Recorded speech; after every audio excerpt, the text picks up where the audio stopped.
the most shocking and suspenseful My Girlfriend Wants to Kill Me episode yet that not only ends in a bloodbath, but a flatline as well.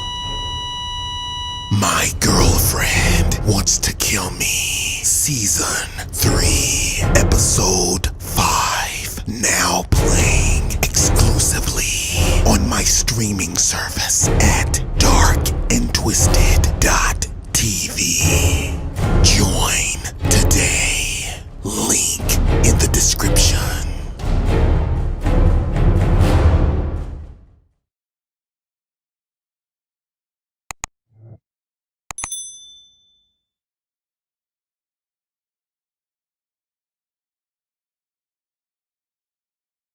A dark and twisted true story.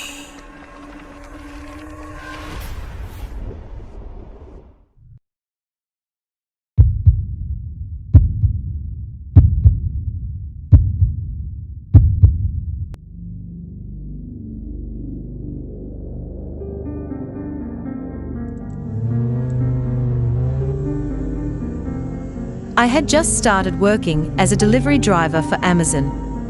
The pay was decent, and I was able to pick the shift that worked out for me best. Even though my parents, being old-fashioned, thought it was a bad idea for a woman to make deliveries at night, I was happy about my new position, but on the night of October 10th, I regretted ever taking that job.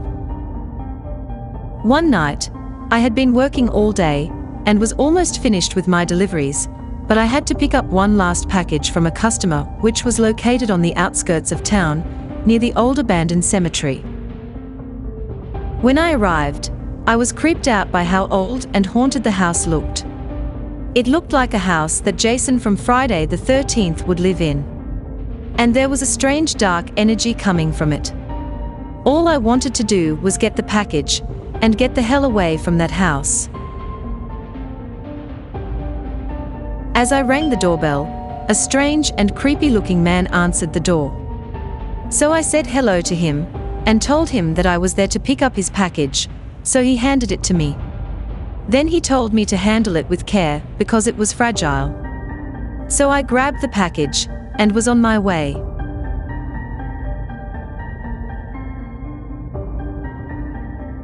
Since it was my last package for the evening, I decided to keep it in the passenger seat instead of in the back of the truck, as I usually did.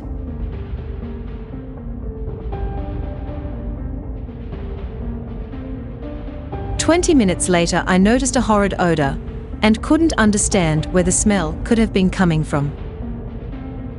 I figured it was coming from the old abandoned cemetery that I was passing, so I rolled up my window to drown out the stench.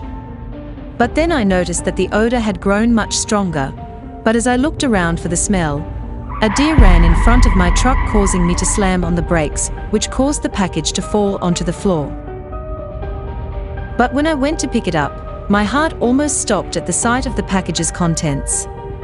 It was a human head with its eyes carved from the sockets, and there was blood everywhere.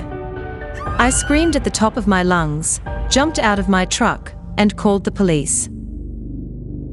Come to find out, the customer who gave me the package had killed his ex-wife's new husband and had decapitated him.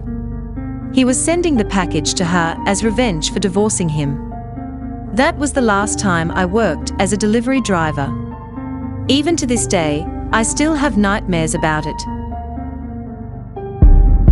For a limited time offer, join my streaming service, Dark and Twisted TV. For a lifetime membership, that means pay once and never have to pay again. Offer expires at any time. Join before it's too late. Link in the description of this video.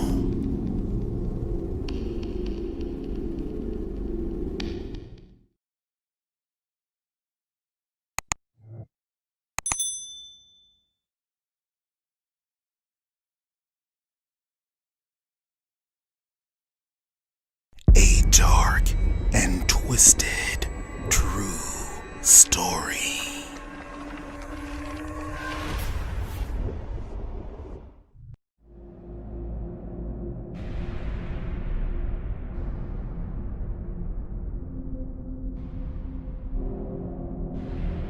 I had just moved to New York City, and I had just gotten hired to work at the subway station. It was the end of the night and I had only 1 hour till the end of my shift. Usually, during third shift, it's like a tomb, and I have to admit it's extremely creepy as well. The station was old, and had mildew-covered platforms and pillars that were decaying floor to ceiling. And to make things more creepy, there was a rat infestation which was not uncommon in New York. So I had just clocked out, and was on my way out, when I saw an old woman sitting in one of the trains, and she was bleeding heavily from her abdomen. I asked her what had happened, but all she said was I better get out of there now before he kills me. But before I could ask her who was she referring to, she slumped over and was dead. I panicked, and reached for my cell phone to call the cops, but then I remembered that I had dropped my phone earlier and it was broken. So I ran as fast as my legs could carry me. I was just about to exit the station, when I saw a dark figure standing and blocking the exit. So I ran to the other exit, only to find him standing there as well. I ran onto one of the trains, and thought I was in the clear. But then, all of a sudden, I felt breathing on the back of my neck. When I turned around, it was the dark figure, but this time I could see his blunt features.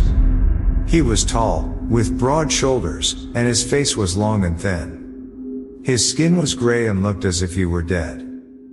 And in his hand was a knife covered in blood. He was obviously the man who had killed the old woman on the train. I ran out of the train and yelled for help, then out of nowhere, I felt myself being thrown onto the tracks. Then I heard the sound of one of the trains headed my way.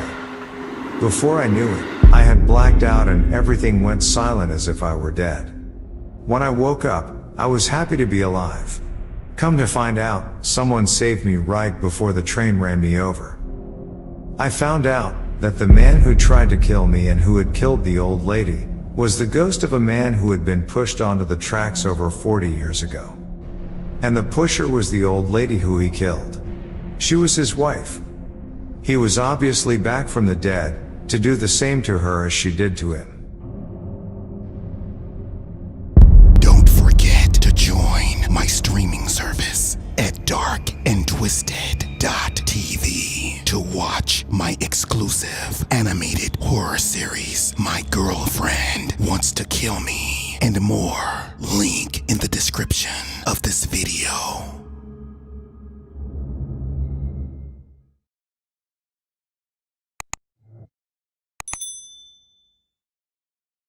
Stay tuned to the end of this video for a special lifetime offer to my streaming service, darkandtwisted.tv.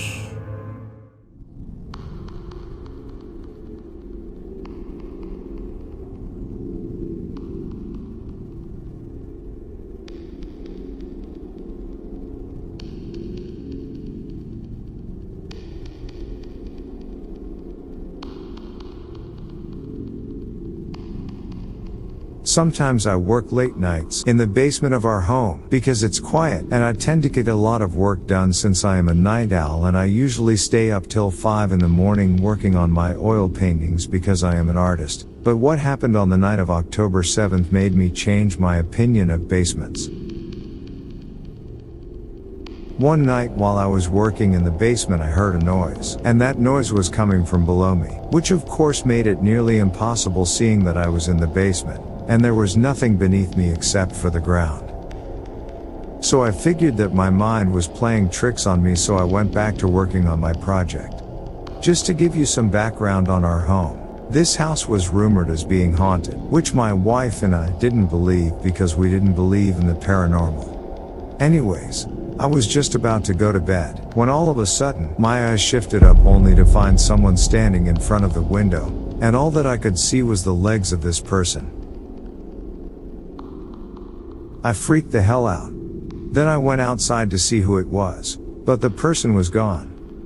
I figured it was just some silly kids trying to scare me, so I ignored it and went to bed. The next night while working in the basement I heard something behind me, and when I turned around to see what it was a dark figure.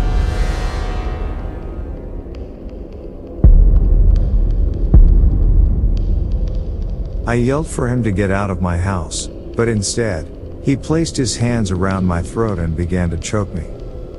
I tried to scream for my wife to help me, but nothing came out. It felt as if my life was about to leave my body. Then all of a sudden, someone stabbed the dark figure with a cross in his back. Then he vanished into thin air. And standing behind him with the bloody cross in his hand was a priest. Come to find out, the priest was the man standing outside of my window. He had once lived in our house and experienced the same paranormal activity. He sensed that I was in danger, and he had been watching our house since the day we moved in. If it weren't for the priest, I wouldn't be alive telling this story. For a limited time offer, join my streaming service, Dark and Twisted TV, for a lifetime membership. That means pay once and never have to pay again. Offer expires at any time. Join before it's too late. Link in the description of this video.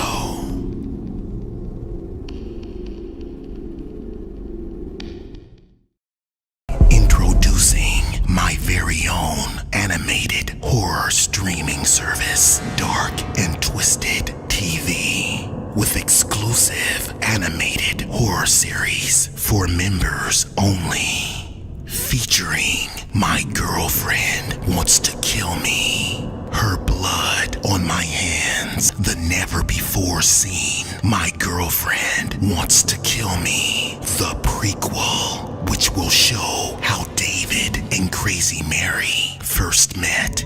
Other fans have already signed up. Don't be left out, or you'll never know how My Girlfriend Wants to Kill Me and Her Blood on My Hands ends. Link in the description. Don't be left in the dark. Join today.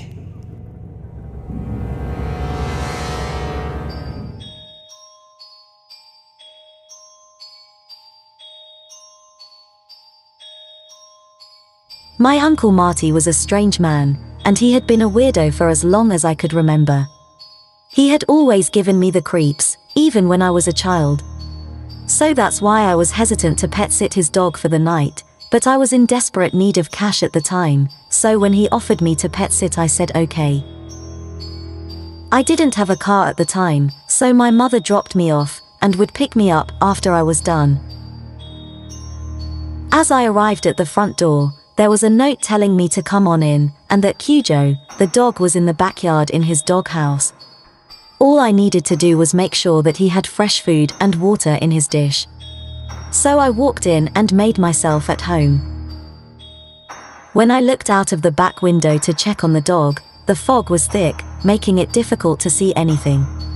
Then I heard a knock at the door. When I went to open it, there was an old lady standing there with a worried look on her face.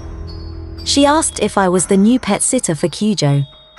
So I said yes and told her that I was the niece of my uncle just pet sitting for the night. She then looked worried, then told me that my uncle had gone through 5 pet sitters in the past 30 days, which of course worried me. She then told me that the last sitter had suddenly gone missing, and they still hadn't found her, and it had been more than 2 weeks.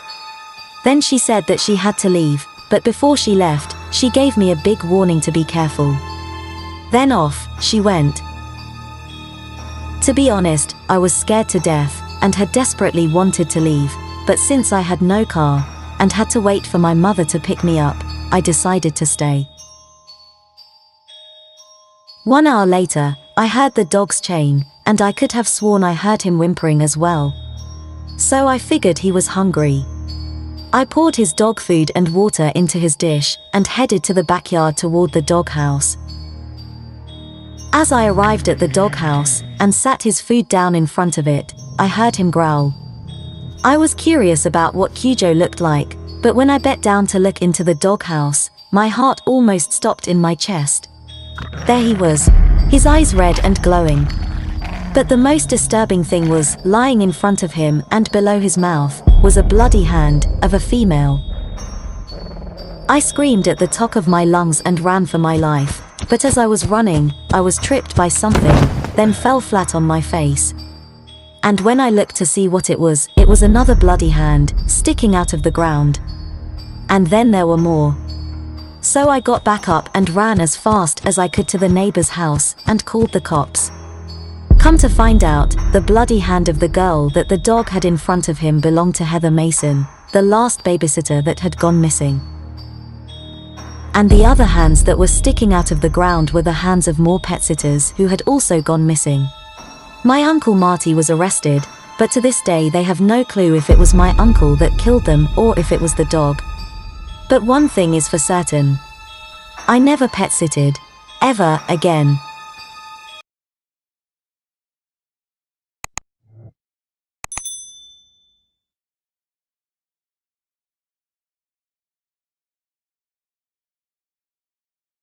A dark and twisted true story.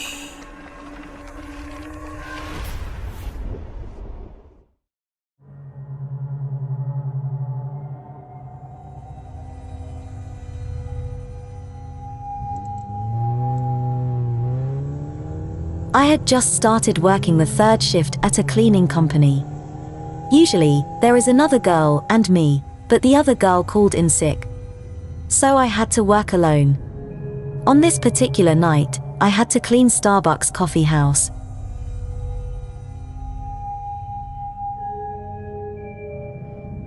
I had just begun my shift and started to clean the carpets.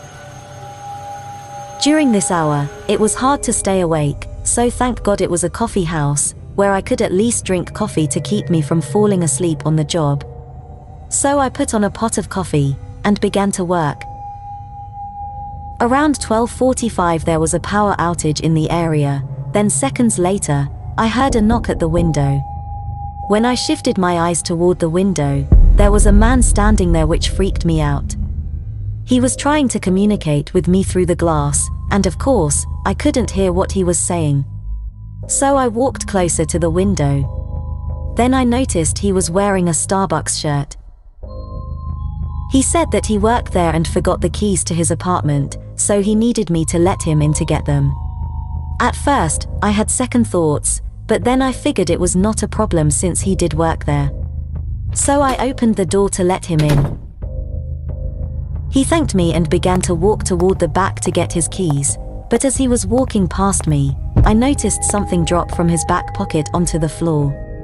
And when I looked down, it was a pair of wire cutters. Obviously, it was he who had cut the power. He then looked at me, smiled, then pulled out a gun and told me to get into the safe and give him money.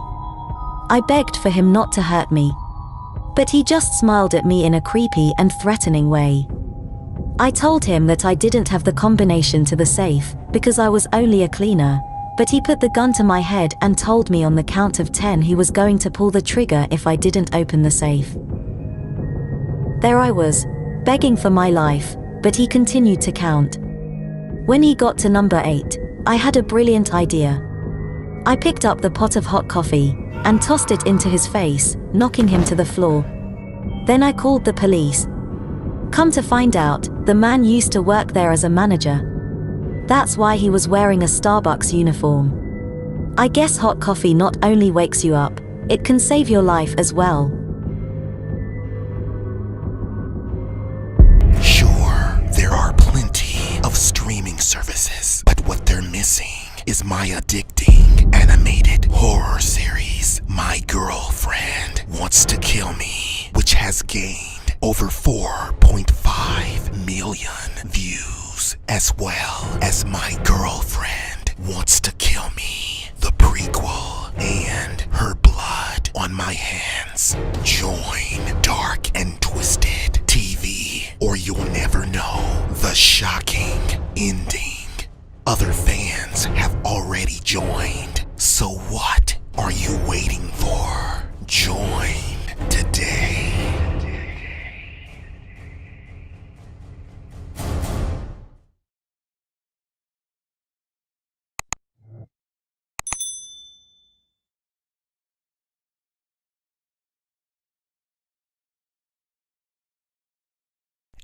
dark and twisted true story.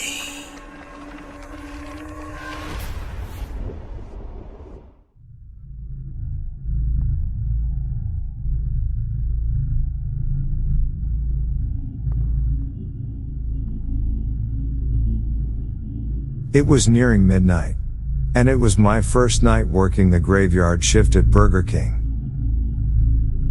I wasn't too happy about working the night shift since other employees had told me about all of the strange people that came through in the wee hours of the morning, but third shift was the only shift available and I needed the cash.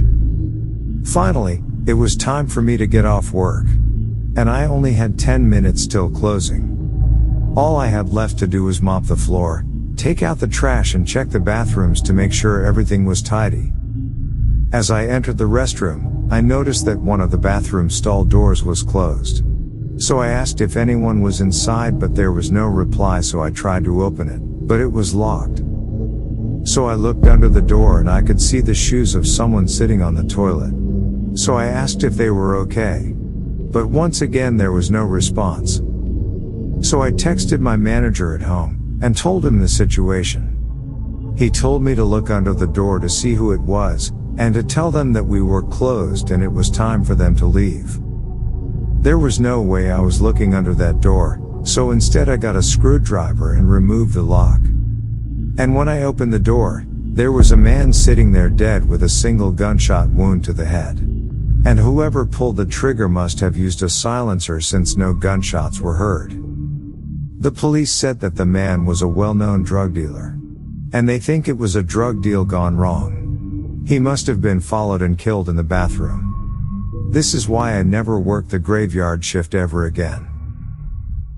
Don't forget to join my streaming service at darkandtwisted.tv to watch my exclusive animated horror series, My Girlfriend Wants to Kill Me, and more. Link in the description of this video.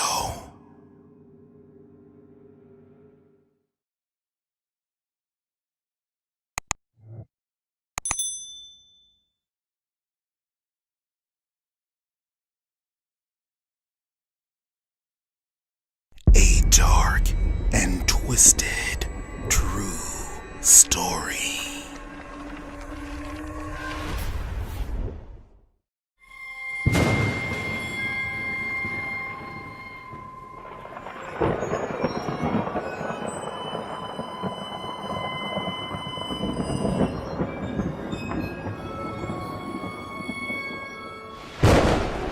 I needed some extra cash to go to a concert. It was a concert by my favorite band, Korn. So I decided to babysit the young child of our neighbor across the street.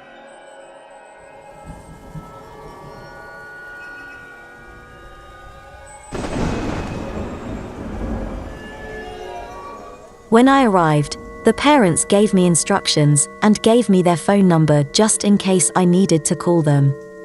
They said that the boy was up in his room taking a nap, then they left as I watched them drive away. It was the night of Halloween, so I decided to watch scary movies to get into the mood. 10 minutes had gone by when I heard footsteps coming down the stairs behind me, but when I looked, there was no one. So I went back to watching my movie. 10 minutes later I heard the footsteps again, but like before, there was no one. So I decided to go to the kitchen to get some popcorn, but when I returned, the boy was sitting in front of the television. I said hello to him, but he said nothing, he just kept watching the horror movie. So I sat down to finish the rest of the movie with him.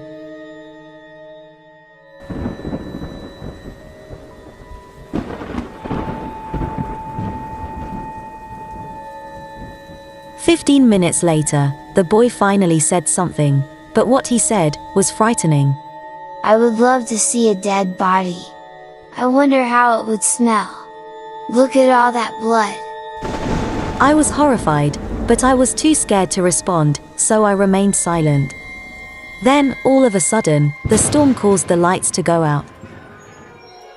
You have to go to the basement to check the breaker box, but you better be careful and try not to die," he said in a creepy tone, which worried me. As I arrived in the basement, I noticed a really bad odor. And when I flashed my flashlight in the area where the smell was coming from, there was a dead animal, with its insides ripped out. I panicked and ran back upstairs, but when I opened the door, the boy was standing there with an evil look on his face. "Did you like the dead animal? Can I see what you look like on the inside too? I bet you're really pretty on the inside," he said in a calm voice. Then he pulled out a knife. I screamed and pushed the boy out of the way, then down the stairs, then I ran home and told my mom and dad what had happened. Come to find out, his parents were into the occult, and he was just acting out from what he had seen from his parents. The parents of the boy were arrested, and the child was sent to get mental help. Needless to say, I never babysitted, ever again. To read this full story as a book, click the link in the description of this video. You can also sign up to Dark and Twisted streaming service to watch exclusive episodes of My Girlfriend Wants to Kill Me, Her Blood on My Hands, and more.